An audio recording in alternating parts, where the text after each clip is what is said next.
Shalom, selamat pagi saudara sekalian yang terkasih dalam Tuhan Yesus Kristus. Hari ini renungan kita terambil dari 1 Tawarik pasal 29 ayat 20 sampai yang ke-30. Tetapi kita akan membaca ayat yang ke-19 saja. Demikian bunyi firman Tuhan, "Dan kepada Salomo, anakku, berikanlah hati yang tulus, sehingga ia berpegang pada segala perintahmu dan peringatanmu dan ketetapanmu, melakukan segala-galanya dan mendirikan bait yang persiapannya telah kulakukan." Amin untuk kebenaran firman Tuhan pada hari ini.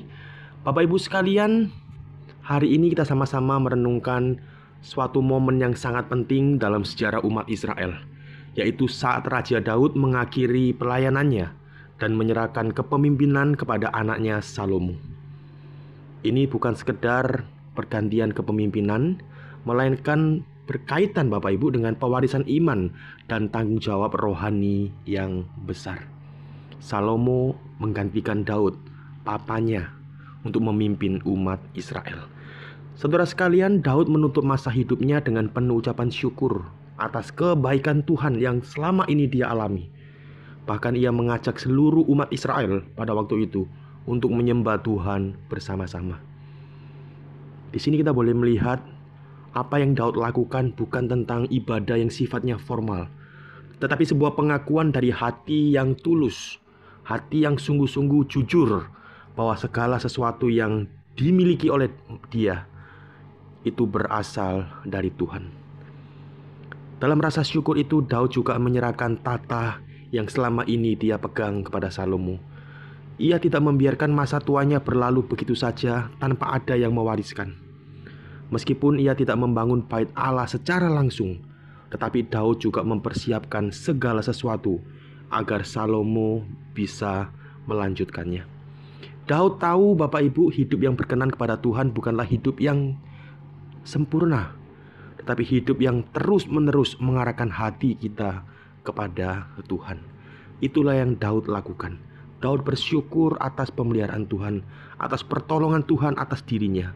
Dan di masa tuanya, dia akhirnya juga menyerahkan tata kerajaan itu kepada anaknya Salomo, mewariskan apa yang seharusnya itu kepada anaknya.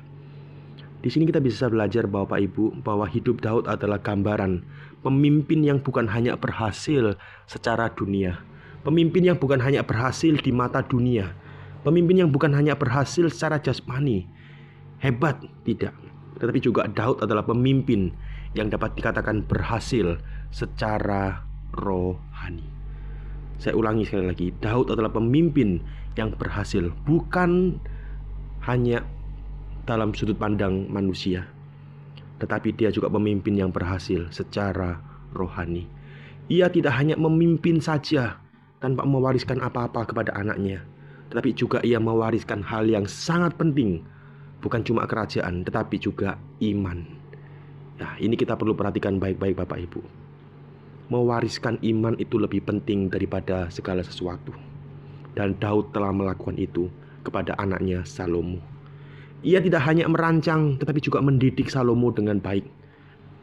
Dan tidak heran Bapak Ibu, saat Salomo diangkat menjadi raja, umat Israel menyambutnya dengan sukacita besar, karena mereka tahu ada keselarasan antara visi Daud dan juga visi daripada Salomo.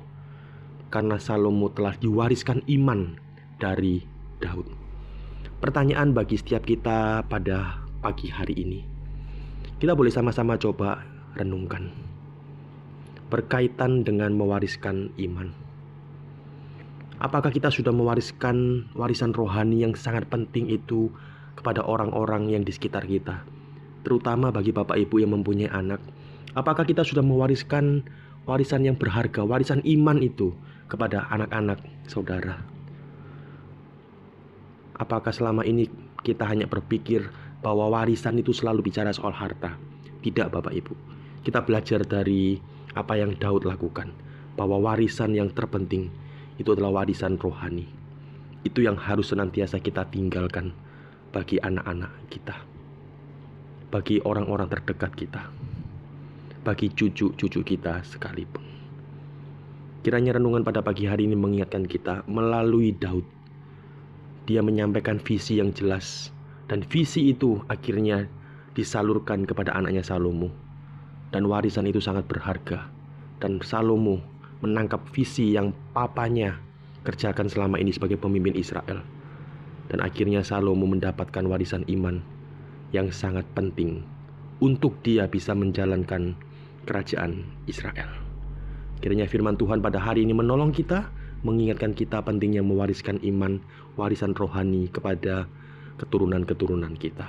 Mari sama-sama kita berdoa. Bapa di dalam surga, kami mengucap syukur pada pagi hari ini Engkau boleh mengingatkan kami bahwa warisan yang paling berharga itu bukan cuma ngomong harta, tapi yang paling penting yaitu iman. Hal yang sifatnya rohani, itu yang seringkali kami abaikan. Biarlah melalui firman-Mu pada hari ini, melalui kisah daripada seorang bernama Daud, Raja Daud. Ketika dia di masa tuanya, dia bukan hanya mewariskan kerajaan kepada anaknya, tapi dia mau senantiasa mewariskan iman kepada anaknya. Tuhan tolong kami, Tuhan mampukan kami untuk melakukan firman-Mu. Terpujilah nama-Mu, di dalam nama Tuhan Yesus kami mengucap syukur dan berdoa. Amin. Bapak Ibu sekalian, kita bersyukur pada hari ini ada salah satu saudari kita yang berulang tahun, saudari Erna Agustina. Mari saya ajak setiap kita untuk boleh sama-sama berdoa. Mari kita berdoa. Bapa dalam surga, kami mengucap syukur pada pagi hari ini saudari kami yang tercinta Erna Agustina boleh berulang tahun. Terima kasih atas penyertaan yang Tuhan boleh lakukan sampai hari ini atas kehidupan saudari Erna. Demikian juga Tuhan, kiranya Engkau boleh senantiasa memberkati saudari Erna dalam setiap hal yang dikerjakannya. Tuhan juga tolong kuatkan selalu saudari Erna jikalau ada pergumulan-pergumulan yang mungkin dihadapi. Biarlah saudari Erna boleh tetap senantiasa mengandalkan Tuhan dalam segala hal. Biarlah di usia yang semakin bertambah ini saudari Erna boleh senantiasa hidup takut akan Tuhan, hidup berdampak bagi orang lain. Kami serahkan saudari Erna dalam tangan-Mu. Terima kasih Tuhan, demi Kristus Yesus kami mengucap syukur dan kami berdoa. Amin. Selamat beraktivitas, Tuhan Yesus memberkati.